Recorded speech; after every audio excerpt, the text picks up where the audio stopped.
Sometimes you want to change your life. You imagine becoming more focused, more confident, more disciplined. But when the moment comes to actually change, something inside you quietly resists. You hesitate. You delay the next step. And the strange part is, it doesn't feel like fear of failure. It feels like something else. A quiet discomfort with becoming someone different. You might notice this in small moments. You think about speaking up more at work, but you stay quiet. You consider starting something meaningful, but you postpone it again. Your mind says you want change, but your behavior drifts back toward the familiar. Over time, this creates a strange inner tension. Part of you wants growth. Another part of you keeps pulling you back. And that tension slowly becomes part of your identity. But there's a psychological reason this happens. This pattern doesn't mean you lack courage. In many cases, your brain is trying to protect stability. Your personality isn't just who you are.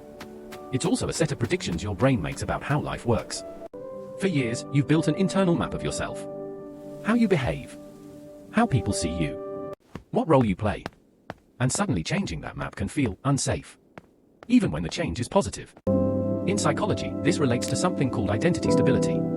Your brain prefers experiences that match the story it already believes about you. Think of your identity like software running in the background. Every decision you make passes through it. Or imagine it as a river channel. Your behaviors flow in the same direction because the channel has been carved over years. When you try to change suddenly, the brain experiences uncertainty.